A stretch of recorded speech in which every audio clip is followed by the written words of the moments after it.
എന്തേ തിളയ്ക്കുന്നതെന്ന് അറിയാം മക്കളെ, നല്ല ബോട്ടി, കുറച്ച് ഫ്രൈ ചെയ്ത ബോട്ടിയുടെ ബാക്കി കുറച്ച് ഫ്രിഡ്ജിലിരിക്കുന്നതാണ്. അപ്പം ഒന്ന് തട്ടിക്കുട്ടി റോസ്റ്റ് ആക്കാമെന്ന് വിചാരിച്ചു. നല്ല ഉപ്പിട്ട വെള്ളത്തിൽ നല്ലോണം തിളപ്പിച്ചെടുക്കട്ടെ. ഈ പറയുന്ന ഇതൊന്നും തിളപ്പിക്കുമ്പോൾ ഉണ്ടാവില്ല, ഒരുമാതിരി സ്മെല്ലാണ് അല്ലേ. എന്നാലും അത് നല്ല ഫ്രൈ ആക്കി കഴിച്ചാൽ നല്ല ടേസ്റ്റാണ്. അപ്പോൾ ഇത് നമ്മൾ ബോട്ടിലേക്ക് കുറച്ച് ഉപ്പും മഞ്ഞളും കുറച്ച് മല്ലിപ്പൊടിയും നല്ല അത്യാവശ്യം നല്ല കുരുമുളക് പൊടിയും കുറച്ച് നല്ല ജീരകത്തിൻ്റെ പൊടിയും കുറച്ച് പച്ചമുളകും ഒക്കെ ഇട്ടിട്ട് നല്ലോണം ഒന്ന് ഇളക്കി കുറച്ച് വെള്ളം ഒഴിച്ചിട്ട് നല്ല കുക്കറിൽ ഒരു 3-4 വിസിൽ അങ്ങോട്ട് വേവിച്ചെടുക്കുക. ഇതുപോലെ നല്ല വെള്ളമൊക്കെ വറ്റി നല്ലോണം വെന്ത് വരണം കേട്ടോ.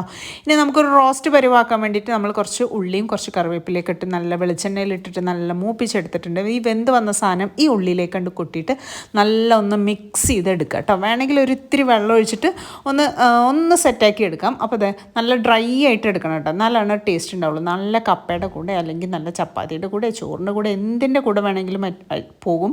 എന്നാലും എനിക്ക് വലിയ അത്ര ഫേവറേറ്റ് ഒന്നും അല്ല കേട്ടോ ഇതിൻ്റെ സ്മെല്ല് കാരണം. അപ്പോൾ നിങ്ങൾക്ക് വേറെ എന്തെങ്കിലുമൊക്കെ റെസിപ്പി അറിയെങ്കിൽ ഷെയർ ചെയ്യാം.